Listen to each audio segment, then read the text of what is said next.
اللہ کے نام پہ خرچ کرو، یہ روزے کی زکوٰۃ ہے جو غریب کی عید کو اچھا کرنے کے لیے ہے۔ اور گندم کے حساب سے نہ دو، کشمش کے حساب سے دو، کشمش کے حساب سے دو، کھجور کے حساب سے دو۔ گندم 2 سیر بنتی ہے، کشمش 3 کلو بنتی ہے، کھجور 3 کلو بنتی ہے۔ جاؤ بازار میں پوچھو کیا ریٹ ہے، پھر اس کو ادا کرو کہ میرے رب کو سخی سے پیار۔ حنین کی جنگ میں فتح ہو چکی، مال غنیمت کٹھا، پوری وادی بھری ہوئی تھی اونٹوں سے، 100 اونٹ وادی میں کھڑے تھے۔ صفان بن امیہ اوپر سے کلمہ پڑھ چکے ہیں، اندر سے منافق ہیں۔ وہ اونٹوں کو نا یوں دیکھ رہے، مجھے دیکھو، ایسے ایسے دیکھ رہے۔ اللہ کے نبی قریب کھڑے تھے، ہر تھوڑے دیر بعد وہ یوں دیکھتے۔ اونٹ تو عرب کی پسندیدہ شے، تو میرے نبی کی نظر پڑ گئی کہ صفان یوں دیکھ رہا ہے، آپ نے کہا صفان یہ اونٹوں کی وادی بھری ہوئی تینوں چنگی لگ دی بھائی؟ کہاں جی بڑی چنگی لگ رہی، کہ جا سارے تینوں ہدیہ، کہ اشہد انک رسول اللہ، اب گواہی دیتا ہوں آپ سچے رسول ہیں۔ اتنی بڑی سخاوت نبی کر سکتا اور کوئی نہیں کر سکتا۔ پھر اس نے مکے میں آ کے اعلان کیا، لوگو آمنوا بمحمد فإن یؤتی عطاء لا یخشى الفقر، ارے لے آؤ ایمان محمد مصطفیٰ صلی اللہ علیہ وسلم کی رسالت پر کہ ان کی سخاوت سے میں جان گیا ہوں کہ وہ سچے رسول ہیں، اللہ کو سخی سے پیار ہے۔ عبد الرحیم خانہ جا رہے تھے دلی سے آگرے، تو شام کو پڑاؤ ڈالا، یہ جہانگیر کے بھی وزیر تھے، اکبر کے بھی وزیر تھے، تو پڑاؤ ڈالا اور خیمے لگ گئے، نوکر چاکر دربار لگ گیا جنگل میں۔ تو ایک فقیر گزرا، اس نے دیکھا تو کہنے لگا منعم بکوہ دشت بیاباں غریب نیس، ہر گاہ کے خیمہ زد و بارگاہ ساخت۔ یہ مالدار لوگ بھی عجیب ہیں، یہ سفر میں بھی اپنے گھر بنا لیتے ہیں، یہ کسی جگہ بھی پردیسی نہیں ہوتے ہیں، دربار لگا لیتے ہیں۔ خانہ نے فرمایا اس کو 1 لاکھ روپے انعام دے دو۔ اگلے دن اگلے پڑاؤ میں خیمے لگائے، نوکر چاکر بیٹھے، وزیر اعظم جو تھے، پھر وہ فقیر گزرا، اس نے پھر شعر پڑھا منعم بکوہ دشت بیاباں غریب نیس، انہوں نے کہا اس کو 1 لاکھ روپے انعام دے دو۔ تیسرے دن پھر دربار لگا، پھر فقیر گزرا، پھر 1 لاکھ دیا۔ چوتھے دن پھر 1 لاکھ دیا۔ 5ویں دن پھر 1 لاکھ دیا۔ 7ویں دن چھٹے دن پھر 1 لاکھ دیا۔ 7ویں دن پھر 1 لاکھ دیا۔ 8ویں دن وہ آیا نہیں، اس آگے میری تو بھی پشتہ نو کافی نلے بادشاہ پتہ نہیں اگلا ہی نہ کھو لوے، تو وہ سخی۔ تو جب وہ شام بیت گئی اور وہ فقیر نہیں گزرا، تو دلی سے آگرے 27 رات میں جانا تھا انہوں نے، 27۔ تو شام کو فرمانے لگے بھائی بڑا ہی بخیل نکلا، ہم نے تو 27 لاکھ اس کے لیے الگ کر دیے تھے، 27 جگہ پڑاؤ تھا، کہ ہم نے تو 27 لاکھ اس کے لیے الگ کر دیے تھے، وہی بڑا بخیل نکلا۔ اللہ کو ایسے لوگ پسند، سخی پسند ہے چاہے کافر ہی کیوں نہ ہو۔ کسریٰ نوشیروان کا پوتا خسرو پرویز، اس کے دربار میں ایک مچھیرا مچھلی لایا، اس کو بڑی پسند ہے، انہوں نے کہا اس کو 4000 دینار دے دیا۔ 4000 دینار تو کئی کروڑ روپیہ بنتا ہے۔ تو اس کی بیوی شیری نے اس کے کان میں کہا یہ کیا کیا ہے، صرف مچھلی پر اتنے پیسے دے دیے، یہ تو خزانے پر بوجھ ہے، واپس لو۔ کہا میں بادشاہ کیسے واپس لوں؟ وہ کہنے لگے اس کو بلاؤ، اس سے پوچھو یہ مچھلی نر ہے یا مادہ؟ اگر وہ کہا یہ نر ہے تو ہم کہنا ہمیں مادہ چاہیے تھی، مچھلی واپس لو، پیسے دو۔ اگر کہ یہ مادہ ہے تو تم کہنا ہمیں نر چاہیے تھا، مچھلی واپس لو، ہمارے پیسے دو۔ انہوں نے کہا ہاں یہ میں کر سکتا ہوں۔ انہوں کو بلایا، انہوں نے کہا ہاں بھائی یہ مچھلی نر ہے یا مادہ؟ وہ بھی کوئی بڑا سیاںا ہے، اسے کہا حضور یہ ہیجڑا ہے۔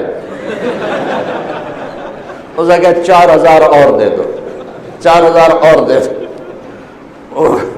8000 دینار دا 3 پشتاں دی رقم آئی۔ اس شیریں کو بڑا غصہ چڑھا کہ تو اگلے نالوں بھی کم خراب ہو گیا۔ وہ 8000 لے کے جا رہا تھا تو 1 دینار گر گیا، تو اس نے وہ اٹھا لیا۔ تو شیریں نے کہا دیکھا کتنا بے غیرت کنجوس ہے کہ 8000 دینار لے کے جا رہا ہے، 1 گر گیا ہے وہ بھی نہیں چھوڑا۔ ایسے بخیل کی کبھی قدر نہیں کرنی چاہیے، سارے پیسے واپس لے لو۔ اور وہ اپنی شیریں سے بڑا دبتا تھا، انہوں نے کہا پھر بولا آیا بھائی، ارے تجھے اتنی دولت دے دی، 1 دینار گر گیا تھا کیوں اٹھایا؟ کہ حضور اس پہ آپ کا نام لکھا تھا، کسی کا پاؤں پڑ جاتا بے ادبی ہوتی، اسے کہا 4000 اور دے دیں۔ اللہ کو سخی اچھا لگتا ہے چاہے کافر ہی کیوں نہ۔ یہ الگ بات ہے کہ اس کی سخاوت اسے جہنم سے نہیں بچائے گی، لیکن عذاب میں کمی ضرور ہو جائے گی۔ تو میرے رب نے سخاوت کو پسند کیا، بخل سے نفرت کی۔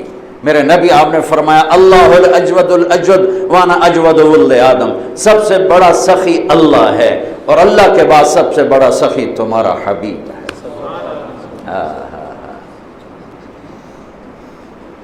آپ کرتا پہن کے باہر نکلے، ایک صحابی نے کہا یا رسول اللہ یہ کرتا مجھے دے دیں، مجھے بڑا اچھا لگ رہا ہے۔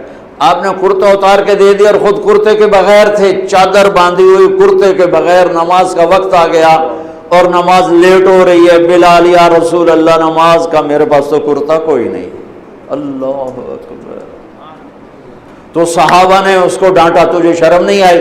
اللہ کے نبی کے پاس ایک ہی کرتا تھا اور تو نے وہ بھی لے لیا کہ اللہ کی قسم میں نے کسی لالچ کی وجہ سے نہیں مانگا، میں نے اس لیے مانگا کہ میرے نبی کے بدن پہ لگا ہے، میں جب مروں گا اسے اپنا کفن بناؤں، اس لیے مانگا۔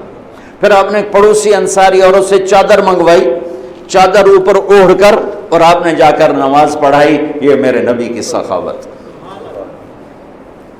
تو بھائیو اللہ کو سخی پسند ہے، تو اللہ کے نام پہ افطاریاں کراؤ، اور کم از کم یہ ہے کہ روزے کی زکوٰۃ دو، جس کو صدقہ فطر کہا جاتا ہے، اور گندم کے حساب سے مت دو، یا کشمش کے حساب سے دو، یا کھجور کے حساب سے دو۔ اور تیسری چیز اس میں اعتکاف ہے۔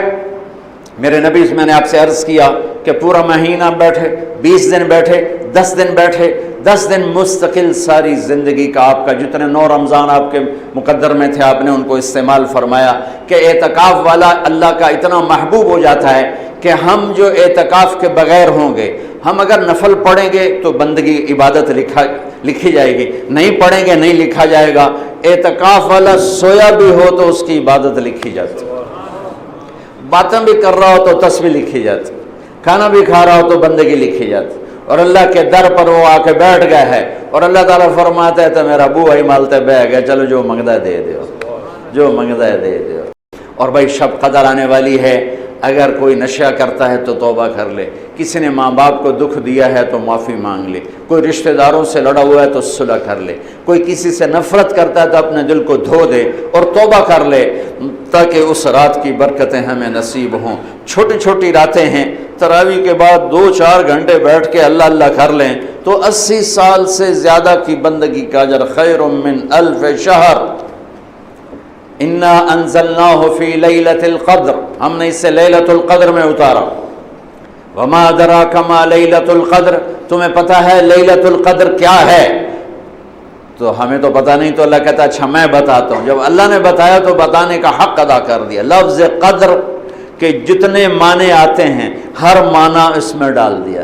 قدر قیمت کو کہتے ہیں، تو اللہ تعالیٰ نے کہا لیلۃ القدر خیر من 1000 شہر، کہ یہ اس رات کی قیمت یہ ہے کہ 1000 مہینوں سے زیادہ قیمتی ہے۔ ٹھیک بات ہوگی؟ قدر عظمت کو کہتے ہیں، عظمت کو۔